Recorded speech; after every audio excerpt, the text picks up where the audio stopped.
Welcome to the Indie Film Hustle Podcast, episode number 147. It is the possibility of a dream coming true that makes life interesting. Paulo Coelho. Broadcasting from the back alley in Hollywood, it's the Indie Film Hustle Podcast, where we show you how to survive and thrive as an indie filmmaker in the jungles of the film biz. And here's your host, Alex Ferrari. Welcome, my Indie Film Hustlers, to another episode of the Indie Film Hustle Podcast. I am your humble host, Alex Ferrari. Today's show is sponsored by Hollywood Camera Work. If you guys are interested in learning how to direct actors and become a actor's director, Hollywood Camera Work has developed an amazing master course called Directing Actors. And it is almost 30 hours. And I've taken this course, and it is by far the most comprehensive directing actors course I have ever seen. So if you want to get access to this course, head over to HollywoodCameraWork.com and use the coupon code HUSTLE to get 30% off. That's HollywoodCameraWork.com and use the coupon code HUSTLE. Today's show is also sponsored by Inside the Edit. If you guys want to learn about editing and the creative process of editing, there is no better resource than Inside the Edit. Now, the creator of it, Patty Bird, has been a multiple-time guest on Indie Film Hustle. He's well-respected by Avid, by the Editors Union, by everybody. I mean, what he's been able to put together is absolutely remarkable. So if you want to get more information about that, head over to InsideTheEdit.com and use the coupon code HUSTLE to get 25% off. That's InsideTheEdit.com and use the coupon code HUSTLE for 25% off. So I'm asked all the time, what is the best investment you can make as a filmmaker? You know, if you're going to buy your own gear, what should you buy? And I always say the same thing: glass, lenses, because no matter how, amazing the new camera is, you need good glass, and good glass could last you quite a long time. So I wanted to reach out to the Yoda, if you will, the guru of lenses. This is the guy who all the cinematographers in LA go to when they've got a question about glass or about lenses. His name is Matthew Duclos. Matthew has been, his father opened up Duclos Lenses years ago, and he mentored underneath him, and he's become basically the Yoda of cinema lenses and photographic lenses, as you'll hear in this interview. I really wanted to go deep down the rabbit hole of lenses because there's so much misinformation out there about what's good lens, what's bad glass, what's good glass. Can you use photo lenses on your DSLR and shoot a movie with it? Do you need to buy full-blown, $5,000, $10,000, $15,000 primes? Is it going to make that big of a difference? Can you shoot with a Rokinon set, or can you shoot with a Sigma art lens like I did? This is Meg. Most of it was shot on the Rokinons and that Sigma 18-35, which is a gorgeous lens, which is under $1,000. What is the truth, if you will, about lenses? So I wanted to really just beat up poor Matthew and ask him everything I've ever wanted to know about glass, about what's better, Canon or Zeiss, what's the difference between Cooke and Sigma, and who's doing good glass, and what's the difference with vintage glass, and how does light refract, and everything. So in this episode, we're going to go deep geek. All right. So if you guys are interested in knowing a lot about lenses, then continue to listen, because we're going to go pretty deep into lenses. And by the end of this, it's kind of like a little mini masterclass about cinema lenses and about photographic lenses and just about lenses in general and how they can help make your project stand out. So without any further ado, here is my interview with Matthew Duclos of Duclos Lenses. I'd like to welcome to the show Matthew Duclos. Duclos. Thanks for doing the show, man. No problem. Appreciate it, man. So, you and your company have become very legendary through the underworld of the film industry for being the place to go to for lenses. How is that? How did you guys do that? I couldn't tell you. I can give you the history. We just sort of, kept to it, kept our noses to the grindstone, and, did what we do best. I can give you a quick history on I guess, where we came from and yeah, absolutely. how we started all that? Yeah, I like to know that, and then also your personal history of what makes you love lenses as much as you do. Sure. So started, my personal history and the company history started with my father. He worked for Ingenue back in the late 70s on the East Coast. Ingenue had a presence here in the U.S. In New Hampshire, and he worked for them for quite a while. Started, I can't remember what he said his first job was, but he started basically at the very, very bottom, essentially grinding glass, and sort of worked his way up. He liked what they were doing in the service department, said, I want to do that. It's very hands-on, very technical. So he moved into servicing Ingenue lenses. In about I think it was the late 90s, the guys at Claremont Camera, Denny and Terry, moved my dad and our entire family out here to L.A. To head up the service department at Claremont Camera. And that was sort of my intro. I was probably about, I don't know, maybe 5 or 6 years old at the time. And I always remember my fondest memories, and I was actually just telling somebody about this the other day. My fondest memories of their old building that they were in was me and my siblings running around the prep floor, grabbing like 100-foot, not 100, big spans of film, spent film. What is this film you speak of? Exactly, yeah. And it was just, we thought it was the coolest thing. We'd hold it up to a light and, wonder why we couldn't see the pictures or whatever, but we didn't understand at the time. So, so anyways, he did that for a while, and then moved on to working with a guy named Kish, who made, most people would know him from the Director's Finder, the Ultimate Director's Finder, which both of them ended up getting an Academy Award for. Wow. And then after that, just sort of wanted to do his own thing. And that's when we started Duclos Lenses in 2002, I think, which actually, I think this year, this year, I didn't even think about it until just now. It's 15 years. Yeah. 15-year anniversary. I smell a fire sale on the website coming up. Yeah. More like a parking lot barbecue, but sure. Sure. Either way, potato. Yeah. But, we just sort of like to do what we do. We're not trying to dominate the industry or anything. All of our technicians love lenses. We're just a group of guys and gals that love lenses and love tweaking them and tuning them and getting the best out of them. And everybody here loves what they do. And also just playing around and just tweaking, like you said, tweaking them and just seeing what other images you can get out of lenses and things like that. Yeah, exactly. And now, what makes a good cinema lens? Ooh. Yeah, I know. Deep question. Courses for courses. That's I try to say that. I try to instill that as much as possible. A good cinema lens is not really defined by specs. It's defined by the scenario, what the person's shooting, the cinematographer and what they want. And the way the industry is going is a perfect example. On paper, the best lenses you can get, like Master Primes or Summilux Cs, from a technical standpoint, they're the best you can get. But if you're shooting a period piece and you want a vintage look and something very stylized, those aren't the lenses for you. Right. So it's all about what you're shooting and how you're shooting it. I don't think there's a bad lens out there. It's just different lenses for different purposes. And I think a lot of filmmakers, especially indie filmmakers and young filmmakers, they get all caught up in the gear.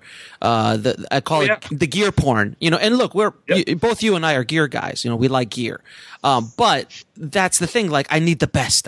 Well, it's a very, very variable answer there. Like you just said, like if you're trying to shoot Barry Lyndon, you're not going to grab brand new Master Primes.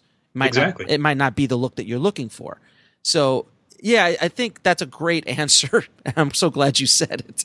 Now, what are some of the differences between some of the industry standard or industry leaders in lenses like Cooke Lenses, Zeiss, and any other major brands of lenses that you can you discuss? Differences in personality, because I know, sure.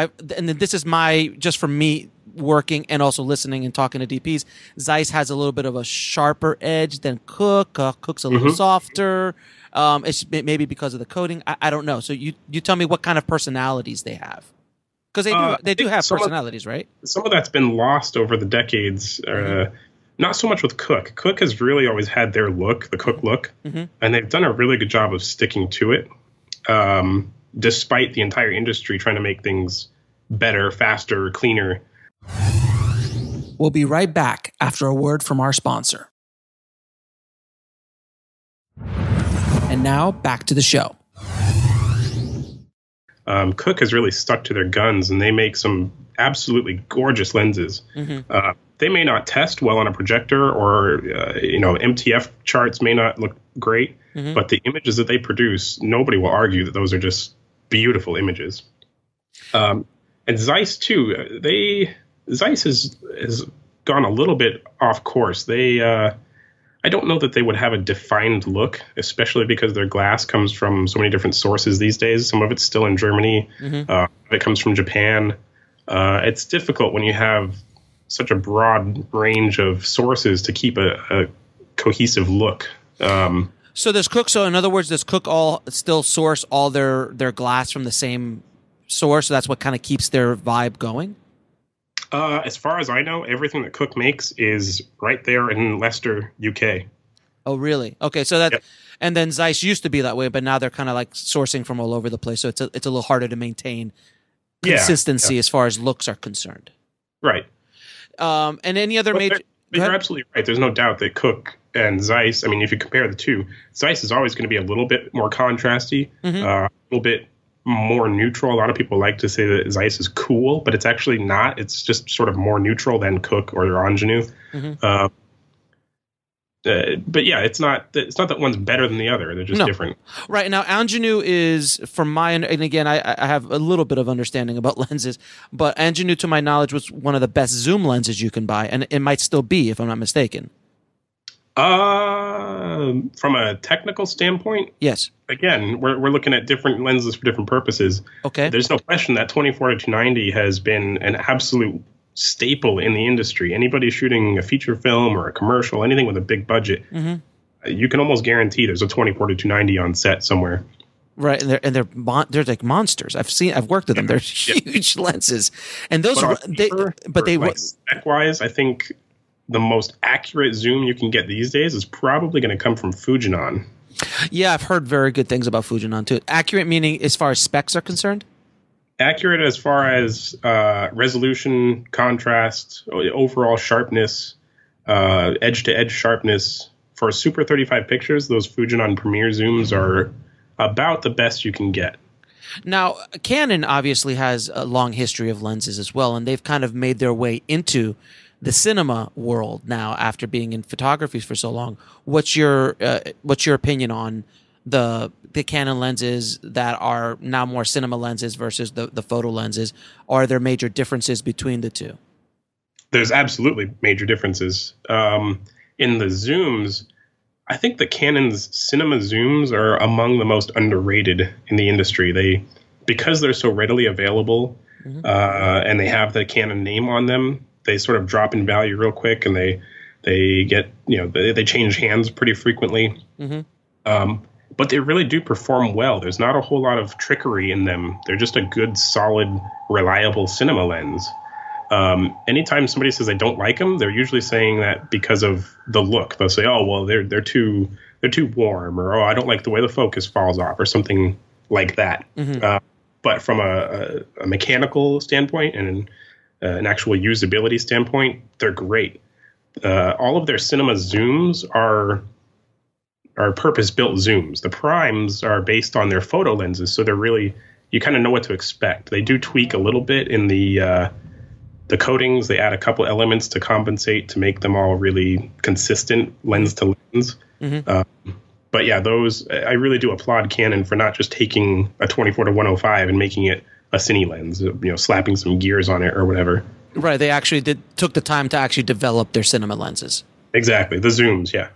Now, in your opinion, which cinema lenses out there right now is the best bang for your buck? Because these are pricey things. I mean, the stuff that we're talking about are $5,000, $10,000, $15,000 lenses, but there's been a whole industry wrapped around now creating affordable cinema lenses like the Viedras and the Rokinons, Tokina. What, in your opinion, are some of the best lenses, best bang for your buck?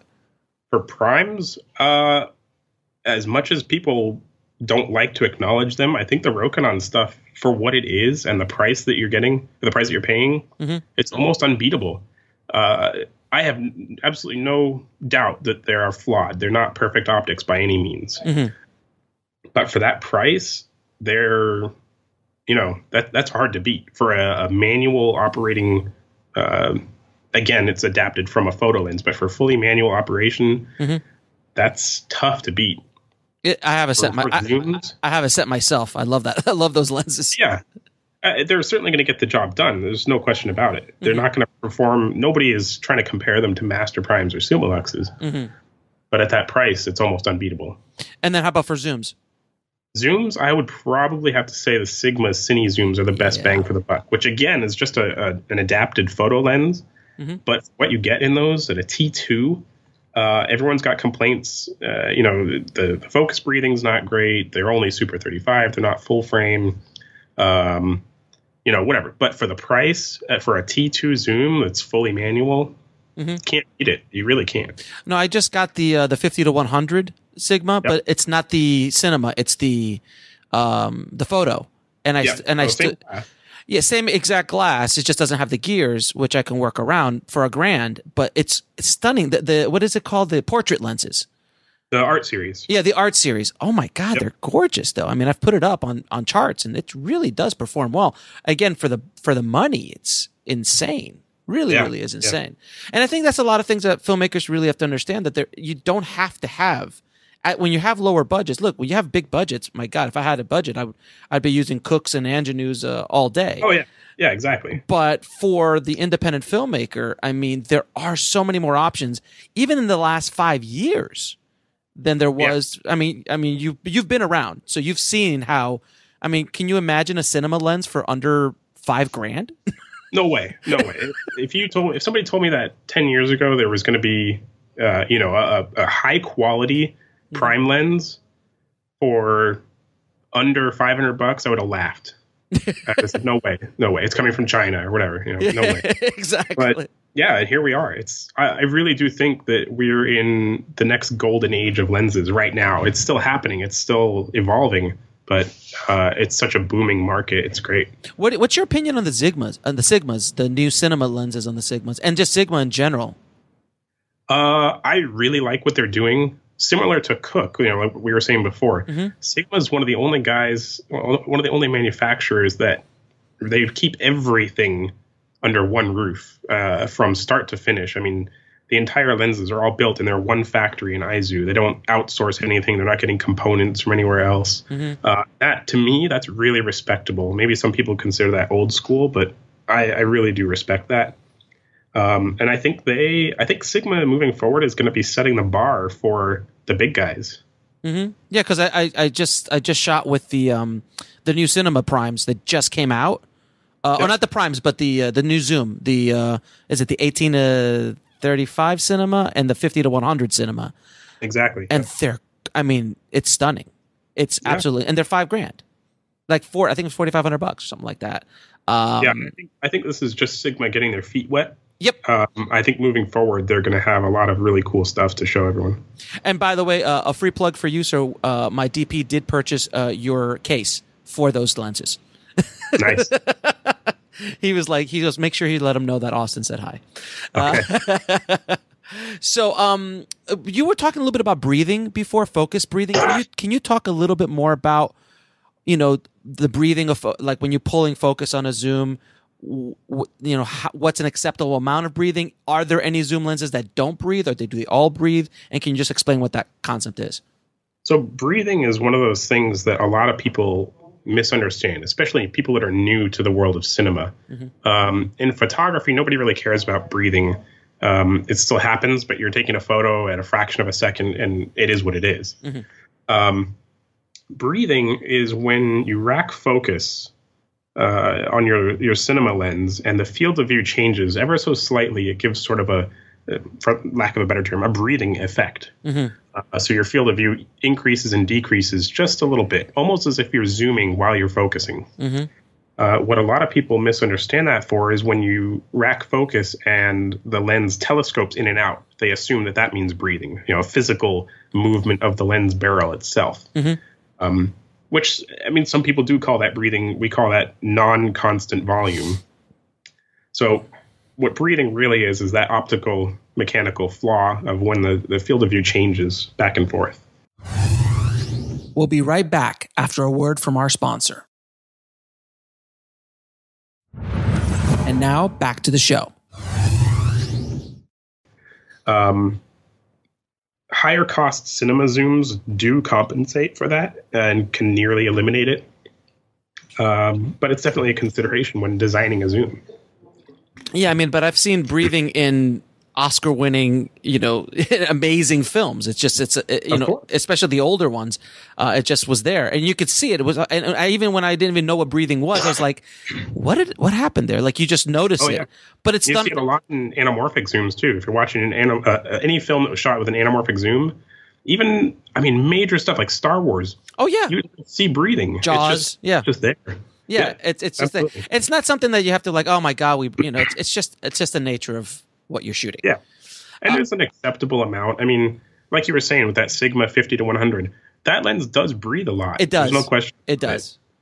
But it's how you use it. There's ways to get around that. Don't do a focus pull from 5 feet to infinity and you won't notice it as much.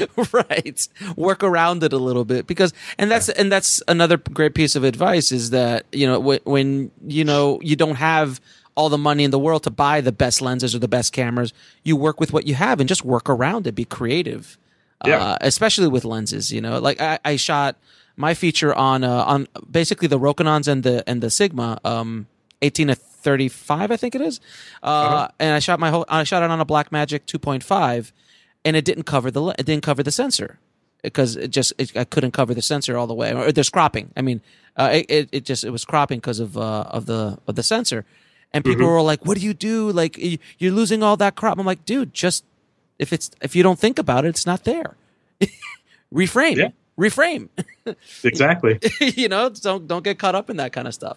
Now, crop factor is a topic that I can't believe in today's day and age of the internet. There's so much bad information out there on the whole concept of crop factor, and people still call me at least once a week that just can't wrap their head around crop factor and how it affects lenses. Can you talk a little bit about that?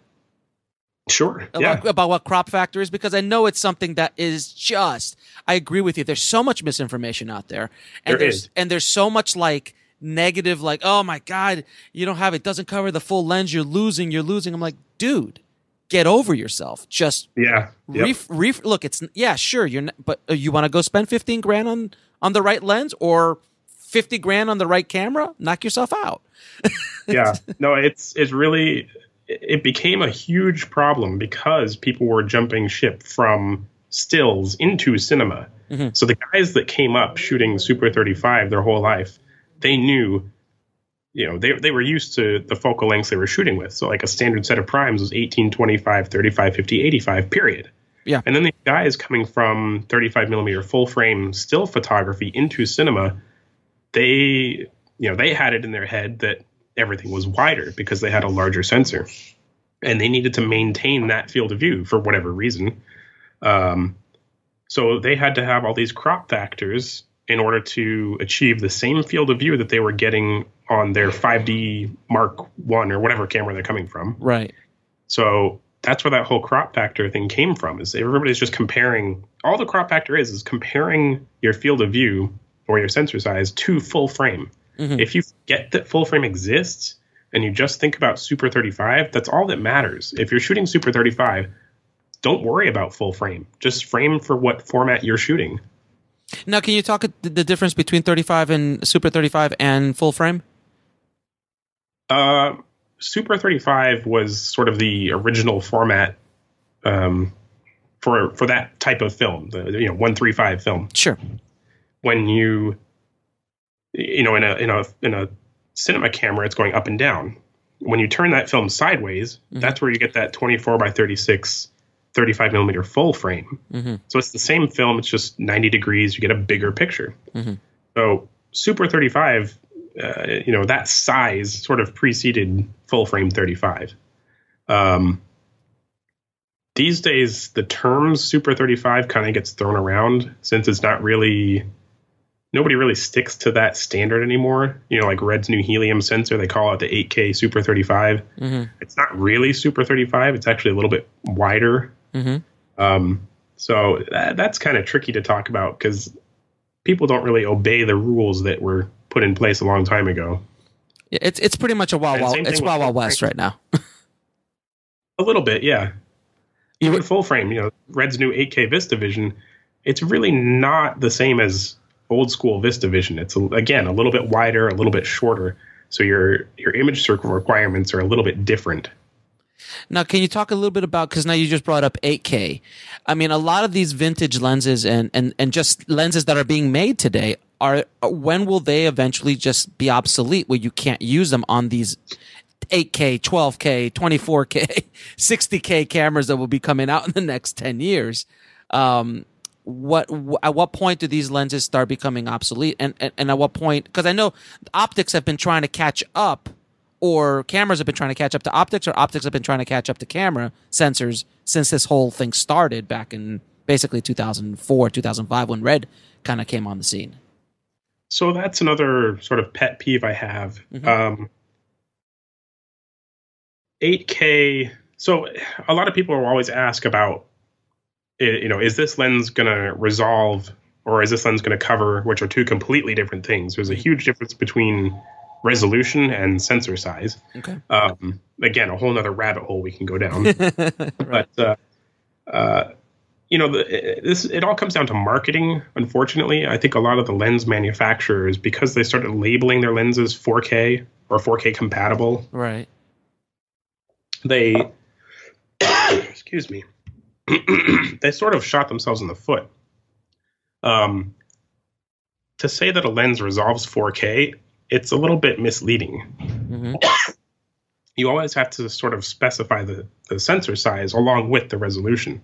So, for example, 4K on, I don't know, 4K on a full frame sensor. Mm-hmm. You've got however many pixels. The pixels are what they are. Mm-hmm. Excuse me. You have to cut all that out. So let me start that part over. So 4K on a full frame sensor is a very specific resolution. You have a very specific number of pixels. If you take that same resolution and then shrink it down to something like a Blackmagic, which is micro four thirds, mm-hmm. you have the same number of pixels, but all of a sudden you're cramming those into half the size, which means 4K on that Blackmagic has a much, much higher resolution requirement than it does on your full frame 4K sensor. So to say that a lens resolves 4K is a little bit misleading because you're not specifying what size those pixels are.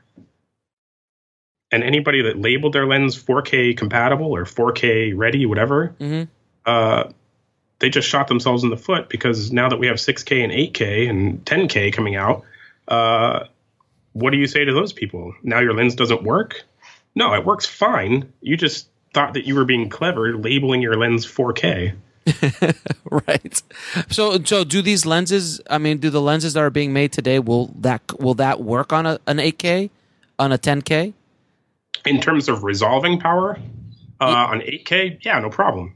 I have never had a lens put on a camera, and looked through the viewfinder or looked at the LCD and thought, oh man, that's a bummer. It's not resolving. Mm-hmm. You get the picture. It's there. You just have varying degrees of micro contrast. It's not like there's a cutoff point where it doesn't work.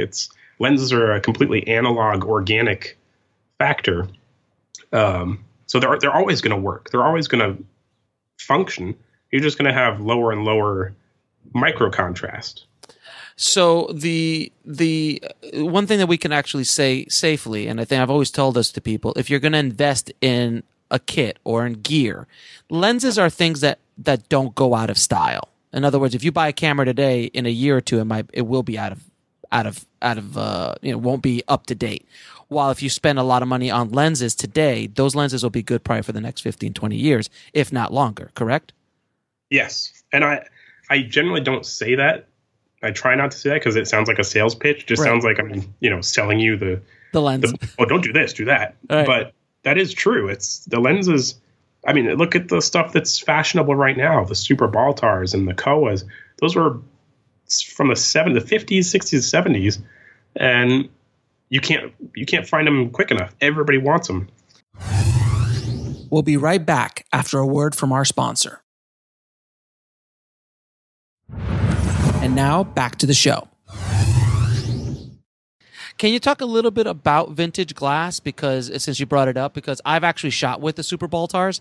They're gorgeous. I mean, and we shot them on reds. They're phenomenal. On reds. I would say of any lens out there, if I was going to shoot something that didn't need to be clinical and clean, the Super Baltars are my choice. For a spherical lens, you can't beat that look. It's such a pleasing, stylized look that you cannot replicate. I mean, you could put stuff through post all you want. You're not going to get the look of the Super Baltars.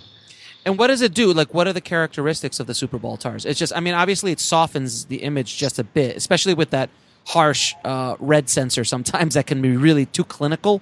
It just softens it up, especially with actors or actresses' faces. They love you for it. But I've shot multiple things with it. They're gorgeous. But what are the things? What are the characteristics of the Super Baltars that you like? It's kind of hard to describe because they don't stay consistent. For example, the 35 millimeter Super Baltar, no matter what, every single 35 millimeter I've ever seen has been warmer and softer than the rest of the set. So it's hard to put a pin in the entire set. But if I had to describe them with sort of a broad stroke, I'd say low contrast, slightly warmer than most other lenses, and just the bokeh, the way the focus falls off is just beautiful. It is pretty gorgeous. And now that's another thing I always told people too when they're shooting super digital, like not super digital, but like shooting with reds, especially the 5, 6, 8K kind of stuff. Depending on what you're trying to do, because I just saw like clips from the Guardians of the Galaxy, which just shot on 8K. It's super clinical, super crisp, super clean. Makes perfect sense for that kind of story, without question. Yeah, I don't know what lenses they ended up going with for that. I don't know neither. But it looks fairly clinical. I mean, without question. There's no soft edges or anything. It looks real, but that's perfect for that kind of movie. But generally, because I do a lot of color grading and I do a lot of posts, so a lot of DPs a lot of times ask me, or filmmakers ask me, I'm shooting with the red. What lenses do you recommend? I go, I always tell them, try to find vintage glass if you can, depending on what you're trying to do. But if you're trying to do something softer and to take that digital bite off of it, those vintage glass will probably help you out. Do you agree with that? I do. And I do to a degree, but it's just like you said. With that caveat, if you're trying to take that edge off, yeah, absolutely, just grab an older lens. And I remember that for a while, like the 16 millimeter glass started to you could give it away almost. And then when the digital revolution came up, they became the hot commodity because they're a really amazing glass. And can you talk a little bit about Super 16 millimeter glass and what a bargain it is, especially if you're shooting with, let's say, a pocket camera, like a Blackmagic pocket camera, or some of these smaller sensor digital cameras? I think it's still underrated. I think people still haven't quite caught on like they did with something like the super speeds. 16 format is still sort of the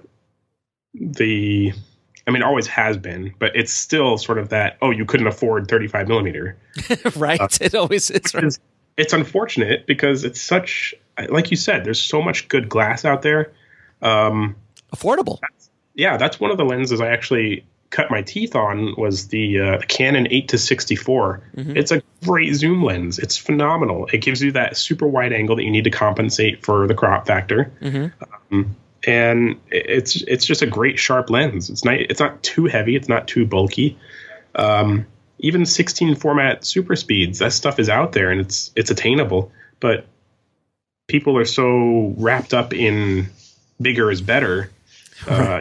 They want full frame. They want VistaVision. They want Alexa 65. But everything else is getting thrown by the wayside because of that. But or they could just focus on telling a good story. Exactly. Exactly. Horses for courses. I mean, it's the same with every factor of cinema lenses. You know, the right tool for the right job. Right. Now, how do you test a good lens to see if it's any good? Oh, where do I begin? Here at our shop, there's a couple of tools that we'll use. So we do testing all day, every day. That's like, I mean, everybody sort of knows us now for selling lenses. Our primary business always has been, always will be servicing lenses, making sure they're as good as they can be. Testing lenses, I'd say our primary tool for doing that is our test projector. So we're literally, there's a test target, a reticle, if you will, at the film plane, and we're testing how the lens performs essentially backwards, as it would be. Instead of putting a picture at the film plane, we have a picture at the film plane. We're projecting it onto a wall. And that's sort of the bread and butter. There's a whole bunch of other tools. We use a T-stop bench to measure light. We have several collimators for checking flange depth. Not just flange depth. We also use a collimator for axial alignment. We have a vertical one, so we can check how well the optics are aligned on their axis. There's a whole bunch of tools we use. Now, is there anything that the independent filmmaker can do to test a lens on their own, just either with charts or any basic tests that they could just go, hey, make sure this is a good lens? Yes and no. You could throw it on a camera and see what it does. I mean, that's sort of step one. If you're getting a picture, you're getting a picture. Right. But, when you're testing lenses on a camera, you're not just testing the lens. Then you're testing the camera. You're testing the recording format. Then you're testing the monitor. And, I can't stand it when people say, oh, I saw this lens test on YouTube. While I definitely understand the value of watching test results on YouTube, then you're looking at what the lens did, then what the camera did, then what the codec did, then what the export did, then what the upload compression did, then what the monitors. It's like there's so many layers between the lens and how you're viewing it on your monitor. There's absolutely no consistency to it at all. Right. You really need to see it by eye as opposed to... Yeah, and that's why we use our test projector. Some other places use MTF benches, which are very, very useful. And we actually have sort of a makeshift MTF bench here, but it's not...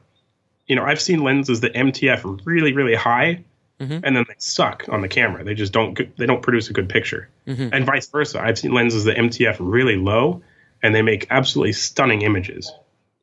It basically, at the end of the day, is throw it on a camera, record it, and see what it looks like. Exactly. That's step one. And then you can get into the nuances or have someone like you or another repair shop actually test it for you to make sure we're good on it. Now, you do a lot of repairs and maintenance on lenses, as you've said. Can you tell me a story of the world's craziest case of what someone sent you to fix or repair? I wouldn't say that it was sent to repair. It's actually one of the lenses we have here in our lobby. Okay. Anybody that's in LA will remember there was a fire on the back lot of Universal Studios about 5 or 6 years ago. And a customer of ours, he's been a customer for a long time. We serviced his stuff many, many times. Very, very low-key cinematographer. Does a lot of commercials, very, very quiet. His stuff was all on that soundstage, prepping for a commercial the next day. And everything went up in flames. And he talked to the fire department afterwards, said, can I go pick through that, the rubble after they bulldozed it to try and find my stuff? And he found his 24 to 290 and a couple other, I think it was a Super Speed and an Ultra Prime. Oh, no, sorry, it's S4. And he brought them to us and said, hey, can you fix these? And they're just, they're so far beyond and metal. I would say that's probably the strangest. Obviously, he was joking. He didn't expect us to fix it. But he gave it to us because we had serviced that lens probably a dozen times throughout its life. So it's kind of sad to see that all that hard work was just gone. Right. Well, I'm sure. I hope he had insurance. Oh yeah, absolutely. So that sits in your lobby as a. Yep. It has a good resting place, I have to say. Exactly. It has a good resting place. I would say the coolest one was probably a Kubrick lens. Everybody knows that famous Kubrick lens. A customer of ours brought one in, completely original, unmodified. But is it actually was it an actual Kubrick lens? Yeah, so the story behind it was Kubrick bought all of them that NASA didn't buy, and they converted a bunch of them for use on that particular camera, and then they kept one lens completely untouched in case one of the other lenses that they modified broke, because they couldn't get spare parts from Zeiss since they were all gone. Right. We'll be right back after a word from our sponsor. And now back to the show. So this one lens that wasn't modified ended up in our hands, and I don't think even Zeiss has one. But that was pretty cool. And that sits in your lobby as well? No, that's locked in the vault. That doesn't ever leave the vault. Has anyone shot with it, or is it just? We've kind of shot with it. It's the distance from the rear glass, the rear element, to the film plane is about 4 millimeters. Mm-hmm. So you can't use it on any camera that has an OLPF because you just don't have enough space. What is an OLPF? Say that again. Low pass filter. Oh, okay. Because even the distance from the low pass filter to the sensor, that's probably 5 to 10 millimeters, somewhere in that range by itself. So you can't have anything at all in front of the sensor. So I've put it on for photography. I shoot with Fuji stuff. And they don't use a low pass filter since they have their X-Trans sensor. Mm-hmm. And I put it on there, and it's pretty interesting. It's an interesting look, to say the least. Yeah. How wide is that one? It's a 50 millimeter. It's a 50, and what's the f-stop? It's a 0.7. Jesus. Now, since we're on Kubrick, and I'm a Kubrick fanatic, and anyone listening to this podcast knows that I absolutely adore Kubrick, and I've read everything about him. Can you talk a little bit about that glass that he used and what was so important, specifically about the Barry Lyndon glass, which is a legendary glass that he used? And I'm assuming you went to the Kubrick exhibit when it was here at the LACMA? Of course. And did you see that oh, yeah. the HAL lens? Oh, yep.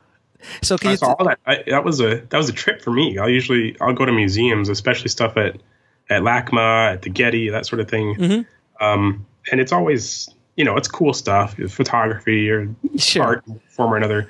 But this one was it's like someone built a museum exhibit for me. Yeah, exactly. All the lenses were laid out, and there's DPs discussing how he used them and stuff. It's just. And I'm looking at all this exhibit. I'm like, I've taken that lens apart 10 times. I've done that one 1,000 times. It was beautiful. It was so much fun for me. So can you talk a little bit about what made those Barry Lyndon that glass on Barry Lyndon so revolutionary for its time? Well, the speed was the primary thing. Mm-hmm. Just having that 0.75 aperture, that was even to this day, I don't think it's really been done for that format size. You can find some really weird, obscure stuff that's meant for X-ray machines, but doesn't even cover a micro four thirds sensor.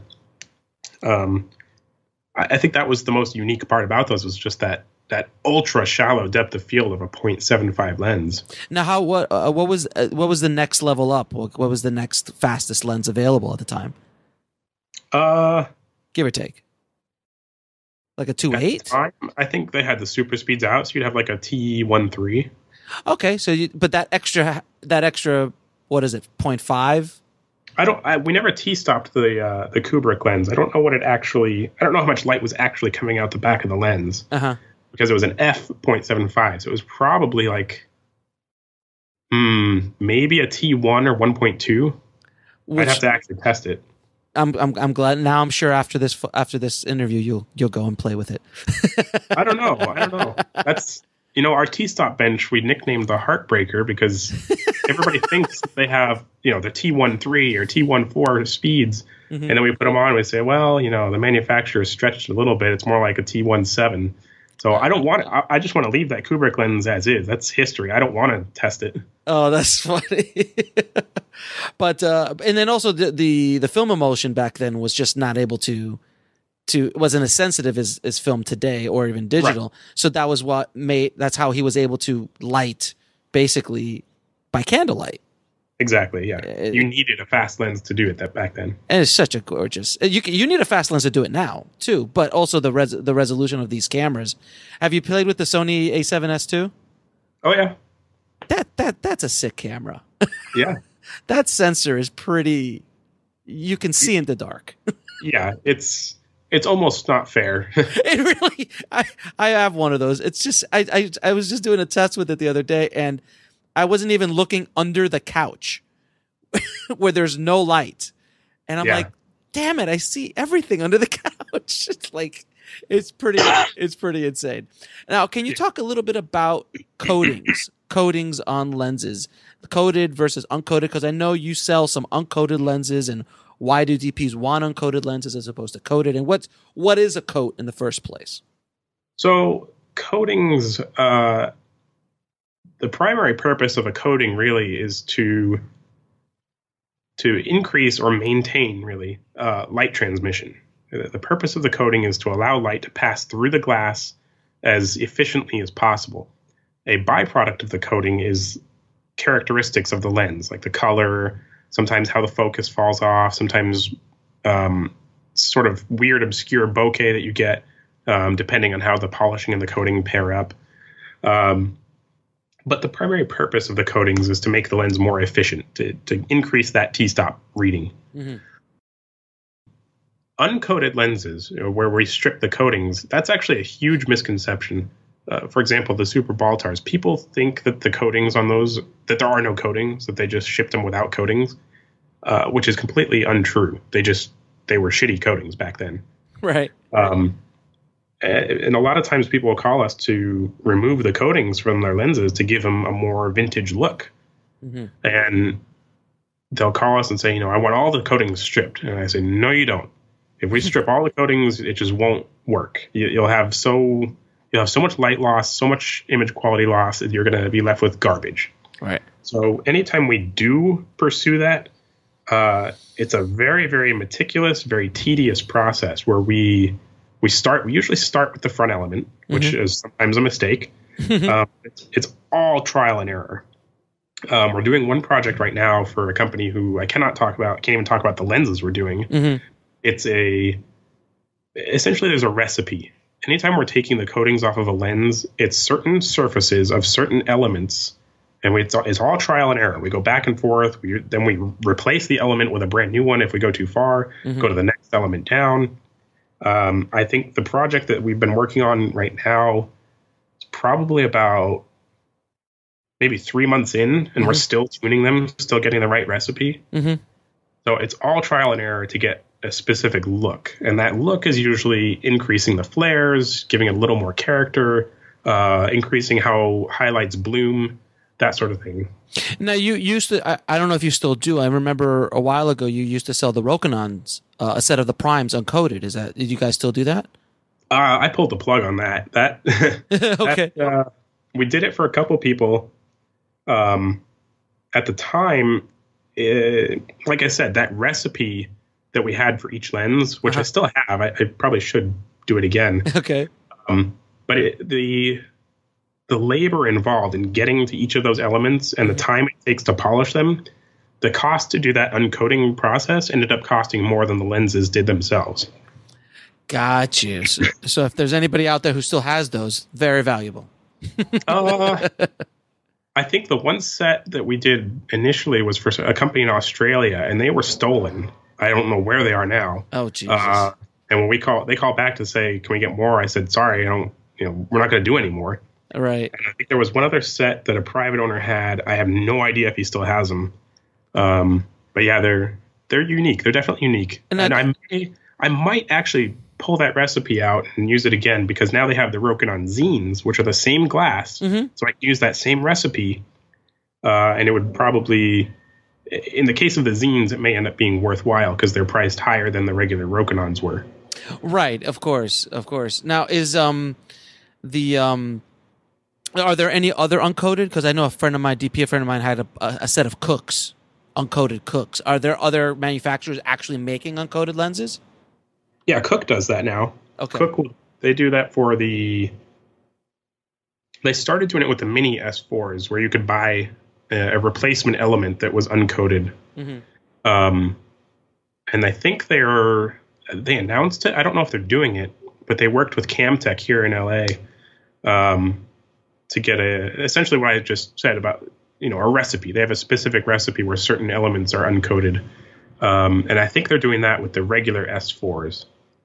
Now, basically, so from what you're saying is that lenses basically have a combination of a few different elements to create the actual look of that lens, whether it be where the glass is manufactured, how it's put together, and then on top of that, then you throw the mysterious coating on. We'll be right back after a word from our sponsor. And now back to the show. That if it varies in the batch that they make, it could adjust the look of that lens, though obviously you pay those high prices because everything is systematic on Cooks or Zeiss or things like that, generally speaking. But right. there's variables of making lenses. So just because you buy two of the exact same lens doesn't mean you're going to get exactly the two same looks, correct? Right. Unless you're paying those high-end prices for like those, a full prime set of Cooks, all are going to be balanced, all are going to be same color, temperature, and so on, correct? That's actually, now that I think about it, the look of a lens, the consistency, even in something lower cost like a Rokinon, we'll have some customers that want to buy Rokinons, but they want sort of a tailored set. They want them color matched, which we'll do because we keep a ton of them here. So we'll sort of cherry pick and find the best ones. And even within Rokinon, something as cheap as that, we only find I think the most I ever saw was like a 5% variance in color shift. Which is, you can't even tell, basically. You can definitely. Like if you're shooting a white wall, completely blank white wall, or something where the color is very neutral or supposed to be neutral, you will see it, but it's so minor. My point being, the manufacturers that are really taking that into consideration, it's a big deal. Like they have to go through a lot to get that extra couple percent. Right. But when you're spending, a set of Cook Super, was it S4s? What are the most expensive primes out there? Is it Cook? No. Most expensive primes, probably Master Anamorphics, maybe. Okay. And I'm assuming they all match perfectly? They should. They better at that price. They better. I don't think I've ever done the color test on those, but I've actually never heard anyone complain. So either they think they're good or they are good. Right. It's like when you buy a Mercedes or a Ferrari, no pun intended, or a Lamborghini, you're like, it drives fine. Yeah. Because you just spent $180,000 on it. Exactly. You expect it to perform well. Exactly. Now, can you talk a little bit about the magical thing called speed boosters? Because that's something that's come up lately, with these adapters, which you can turn a PL mount into a Canon mount and put those glasses on, but also boost the T-stop or the f-stop on those. Can you talk a little bit about that? Yeah, it's actually nothing new, really. It's been that product. I can't remember what it used to be called. It was a number because it's the factor. Anyway, I can't remember, but the concept of a focal reducer is nothing new. It's kind of cool in practice. Metabones did a really good job of marketing it. Yes, they did. I think originally they were saying that it increases sharpness and this and that, which I don't know about that. That's kind of stretching it. But it is a cool product. I think it's great for what it is. So if you throw so basically, from what I understand, what it does is just focuses more of the light onto the sensor through the lens. Correct. Yeah, you're basically condensing the image that you would have had into a smaller area, which is going to increase your light transmission. So you put a nice fast lens on that through a speed booster through the A7S, and you basically could shoot at night. Yeah, exactly. With no lights anywhere in the middle of the desert. Right. Now, can you talk a little bit about anamorphic and the concept because that's something that's starting to come back from what I'm seeing and hearing. Yeah, definitely. It's starting to come back a little bit more. And then, of course, all those beautiful lens flares that JJ created and is known for in his movies. I'm assuming those are anamorphic ones. I'm assuming they didn't do that in post. Right. So can you talk about the concept of anamorphic lenses and why they're so relevant today? The concept of them is what's most intriguing to me, which I feel like has been lost over time. The reason anamorphic came to be originally was to increase the field of view. You wanted a wider picture with the same lens. It all came down to the field of view. Mm-hmm. These days, it's very, very, very rare to find somebody that's looking to increase the field of view instead of looking for the anamorphic style. These days, anamorphic has become a style choice, not so much a utility. In fact, I think Zeiss experienced that pretty severely when they had their master anamorphics. They were essentially they were essentially master primes with a 2x squeeze. So they were these beautiful, super sharp, super crisp lenses with a 2x squeeze, which is what anamorphic is all about. Mm-hmm. But they didn't produce flares. They didn't produce any unique characteristics. They were still very, very clean. Mm-hmm. And I can only imagine how much the engineers at Zeiss were crying when they said, okay, well, this is too good. You need to make it worse. We're going to come out with this flare set. Mm-hmm. So Zeiss came out with that flare set where you replace the front and rear element and basically undid all this engineering that they had put into them. Right. Because people said, hey, these are great, but I want more style. I want more flair. I want more character. Mm-hmm. So for better or worse, however you want to look at it, anamorphic these days has definitely become a style choice. And getting those lens flares, I've been on set. They actually sometimes they'll actually throw a light into the lens just to kind of flare it out. Exactly. What are some of your favorite anamorphic lenses? Personally, I am a huge proponent of the vintage Kowas. Okay. They're so small compared to modern anamorphics. They're fast. They're just a service liability because they are going to break down sooner or later, and there's very, very few parts for those left. Right. Yeah. Do you guys create parts? Do you guys manufacture parts? Yeah. If it's something like that, actually, just a couple weeks ago, somebody sent one in that had been dropped, and the chassis of the lens was bent, which is like the main core of the lens. Sure. So the only option you have at that point is to find another lens and salvage the parts, or for us to make a whole new part. So we manufactured the core, the chassis of that lens, and replaced it all. And from what I'm told, it's working great in the field so far. Same thing with iris blades on those. The iris blades tend to fail when the lubrication dries up. They can bind and either kink the iris blade or snap the pins off of it. Mm-hmm. So we manufacture iris blades for those because they're so hard to find. Mm-hmm. Glass, though, no way. Forget about it. You guys aren't in the glass making business. Well, it's not just that. It's that the materials they used back then are outlawed now. You can't use lead. You can't use some of the stuff that has become radioactive now. You can't use it. It's illegal now. You're not allowed to. And that's actually a funny loophole that Panavision found. I forget where I read this. It might have been like FD Times or something. Mm-hmm. Panavision gets away with it because they don't sell their equipment. They only rent it. Yeah, they only rent it. And you can't use those materials in anything that you're going to sell. But since they have no intention of selling anything, they can still do it. Can you talk a little bit about Panavision glass? Because I know that's also legendarily good glass. A lot of filmmakers and cinematographers really love that glass. Can you talk a little bit about that? I know some bits about them. We don't usually see a lot of Panavision glass here. Mm-hmm. Anytime we do see a Panavision lens come in, we call them up and say, why is this not at your shop? Right. Because nothing's really supposed to leave Panavision. Sure.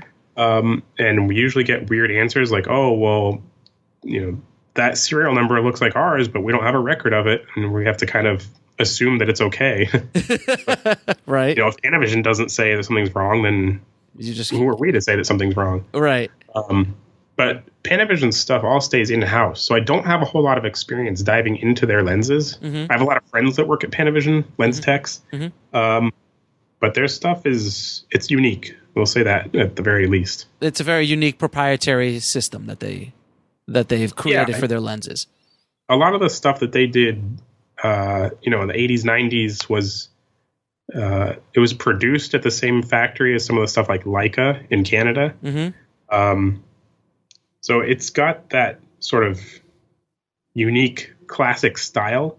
But for their new stuff, I have no idea where it comes from, who's making it, where they source the stuff. But their vintage stuff, that's where they're making bank right now. I mean, they cornered the market on the vintage glass, and they do it really, really well. We'll be right back after a word from our sponsor. And now back to the show. I mean, even you mean vintage glass? Is it the stuff that they've already created, or they're actually creating the vintage glass look now? Both. The stuff that they already have that was just sitting on the shelf for decades, and they were like, "Hey, we could use this." Like all the Hateful Eight stuff. Yeah, and they just said, "Yeah, let's use that. Sure, why not?" They literally found it in a corner somewhere. Exactly. Yeah, and they hadn't seen it. Hadn't seen light in like since 1950. Exactly. They've got cabinets full of vintage stuff like that because they don't sell anything. They don't get rid of it. That they can just sort of pull stuff off the shelf and say, well, let's put a current mount on this and see how it looks. And so it works really well for them. Now, you also, you guys also have a line of lenses yourself that you use with Leica lenses. Is that correct? No. I saw Duclos. I saw Duclos lenses and then Leica on it. What are those your lenses or? I'm not sure what you're talking about. On your website, if you go to the lenses section and it says Duclos, you click on it to buy, and then it's that's probably our. You're probably talking about the 70 to 180. Yes. Okay, that's just a lens that we rehoused. Oh, okay. It's a Leica 70 to 180. It's an R series lens from, I think that one was like the mid 90s, but that was sort of a pet project of mine that took off. I had one of those lenses a long time ago, which was almost new at the time. I think I was the second owner, and I absolutely loved that lens. And I always told myself if I had the time, I'd do a conversion, make it beautiful, make it a cinema lens. And it just sat on my shelf for like maybe almost 10 years, and I didn't do anything with it. And then Leica started producing all their cine glass, the Summilux Cs and the Summicron Cs, and a bunch of people were asking us to do some kind of zoom that would match those. And as we got this 70 to 180, let's try it, see how it works. And everybody that I showed it to loved it. It's not a perfect lens. It's got, personality. It's got the typical vignette that a Leica has, that really shallow. Not shallow. It's a really subtle light fall off. It breathes. It's got, character flaws, but it's just a beautiful lens, and it matches really well with those. So I was finally able to put that into a cine housing. I sat down with our engineer here, and we went over it for like probably a couple months, and it started as just a pet project, and then became something that people actually wanted. So it worked really well.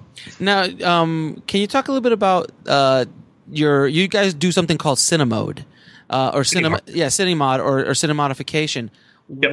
What exactly is that? Because I know a lot of people have these photo lenses and they want to transform over to cinema mode. Can you discuss that a little bit? Sure. That was something that started. I'll give you some history on it. We had a customer that was doing stereoscopic macro work, and he had the original Zeiss ZF lenses, not the this was before the ZF2s.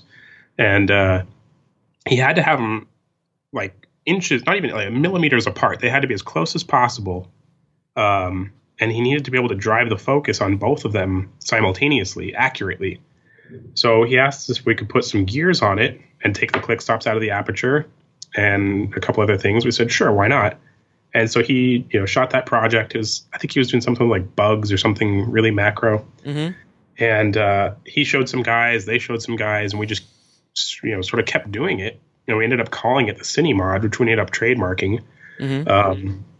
And honestly, we never thought that it would be something that the entire industry would want. But we've done, if I had to guess, I'd probably say we've done in the realm of tens of thousands of lenses. Of course. And that makes absolute sense because people want it. They've already spent a whole lot of money on glass.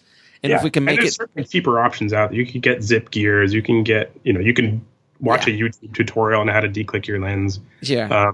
But we just kind of, we don't ever try to sell people on it. Like, oh, ours is better. But, if you want it done right, you kind of go through us. And last technical question I want to ask you, because it's something that a lot of people always ask me about: lens mounts and what the industry standard is, and why PLs and EFs and things like that. Can you talk a little bit about lens mounts and what is the industry standard? The industry standard is PL. Okay. I think that's pretty firm. Even Panavision does a lot of PL stuff now. Because they have their own. Panavision has their own mount as well, right? Yeah, exactly. Yeah. But Canon is definitely coming up. It's not anywhere near as robust or reliable as PL mount. But the fact that there's Canon has all their ads and everything. They'll show you. It's like, I forget what the number is, like 10 million EF mount lenses in the wild, something like that. Yeah, right. So just the fact that there's so many lenses available in EF mount, it just sort of became this second option that works well. But it's not a cinema mount. It's not meant to perform as well as a PL mount for cinema. The EF mount itself, unless you have that positive lock feature like the new Red stuff, or I think even the new Canons, the C500 and the I think the C300 Mark II has it, where you actually lock the lens into the mount. The EF mount's just not reliable. It's the only thing holding the lens in there is the bayonets and a little leaf spring. That's the thing that people don't understand, is that the reason why the PL mount's so reliable is because it's a workhorse. I mean, you could juggle that camera all over the place and that lens is not moving. Exactly. But the EF was meant for photo. It was not meant for cinema. Exactly. It was meant to hold like a pound or two at most. And almost every EF mount out there is made of nickel-plated brass, which is really soft, really flexible. A proper PL mount you're going to find in most cases either stainless steel or titanium. Right. The only company I can think of that makes a PL mount lens not out of stainless steel is Canon themselves. Like their cine zooms, they again use brass nickel-plated. Yeah, and again, it depends on what you're using it for. I mean, obviously, there's so many EF mounts. Like my friend just bought the Sigma cinema lenses in EF mount because the cameras are EF mount, because now the manufacturers know that there's so much EF glass out there. They're like, well, we have to create an EF mount. Before I'd never heard of Canon in cinema. Yeah, it sort of evolved naturally when digital cinema became the main thing, the mainstream option. Everybody had all their Canon glass already, and they really just wanted to use that Canon glass on whatever camera was out there. So when Red, they got pressured to do it, and Arri got pressured, and Blackmagic jumped in and said, okay, well, we'll do EF mount too. And Canon obviously wants to put EF mount on theirs. It just sort of evolved that way, where they said, well, why not? Nobody makes a camera that's EF only. It's always an option for digital cinema. Like the Arri, it's PL or EF, or the Canons, it's PL or EF. Red is PL or EF, but the default is almost always PL. Right, on the higher end cinema cameras, yeah, absolutely. Yeah. Like Blackmagic doesn't. I don't think Blackmagic. I think the new one might have PL, the Ursa Mini, but all the Blackmagic cinemas were all EF or Micro Four Thirds. Right, that was their thing before. Yeah, and exactly. So, and one last question before I go into my standard end of the episode questions. What's your favorite lens? That Kubrick lens. No. Exactly. Dude, seriously, I would sleep with that thing, honestly, like right next to me on a pillow in a case. So cinematography wise, I have massive loads of respect for cinematographers. I don't think I could ever claim to be a cinematographer because of how much respect I have for them and what they do. For me, my lenses, the ones that I own personally, are mostly photography lenses. They're still lenses. And this may sound silly because I have access to probably just about any lens you can imagine. But the lens that I have on my camera, which, like I said earlier, I'm a Fuji guy. I love shooting Fujifilm. The lens that I've had practically glued to the front of my camera is a Midicon 35mm f.95, the version 2 to be specific. It's this cheap Chinese lens. I think you could find them on eBay for like $400 or $500. But it's it's this cheap, fully manual lens. The iris gets stuck every like 10 turns. It's horrible, but the images that it produces are just awesome. I love them. Really? And I think that's a really great story and analogy for what you should look for in a good lens is the image quality. And yeah, it might not be the highest end, it might not be perfect, there might be a couple little character flaws, but at the end of the day, what does it look like when you throw it up on the camera? We'll be right back after a word from our sponsor. And now back to the show. Exactly. And that's what I think that's probably the message I've been trying to get across, because people call all the time with that question that you started the entire conversation with, like, what's a good lens? Right. And people get so caught up in brand names and MTF charts and what the lens is designed for. But at the end of the day, forget what's written on the side of the lens. Forget what country it's made in. Just use it and shoot it with it. See if it's going to work for what you're shooting. And at the end of the day, that's all that's a matter. I mean, obviously, story is more important, but a close second is the image quality. Yeah. So I asked all of my guests these last few questions. What is the lesson that took you the longest to learn, whether in the film industry or lens industry, or in life? Oh, the lesson that took me the longest to learn. I would probably say patience. Mm-hmm.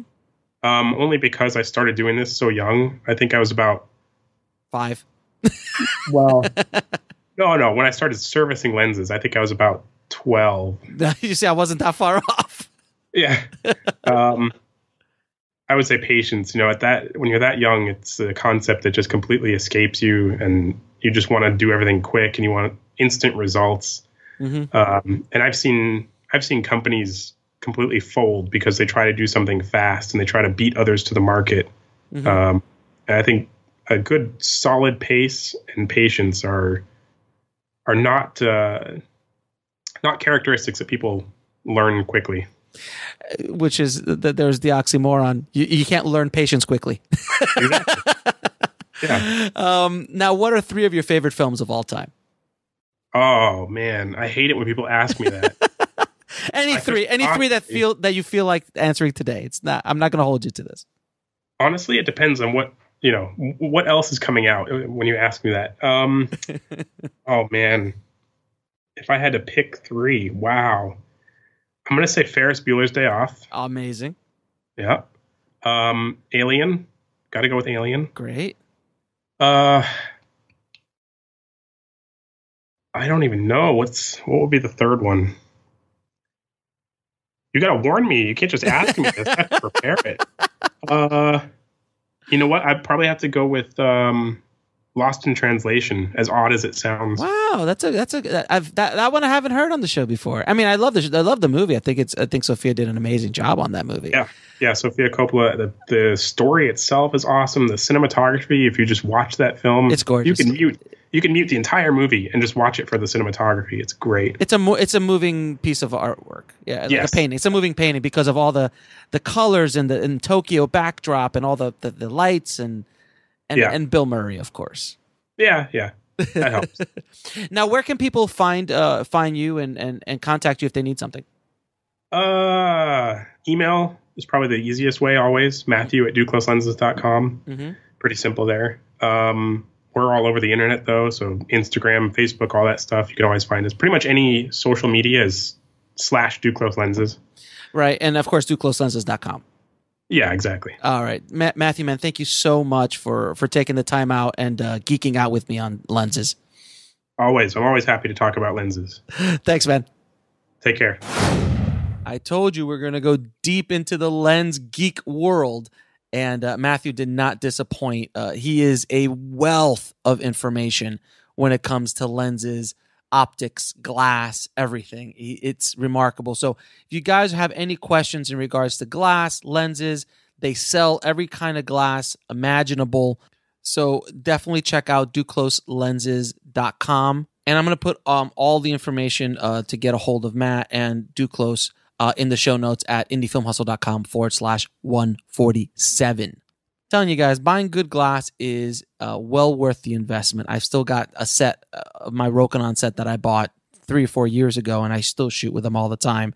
And now I've upgraded to and not upgraded, but added to them with the Sigma Art series, which I have an 18-35, and I just got the 50-100, which is gorgeous. It's remarkable, really, really good stuff.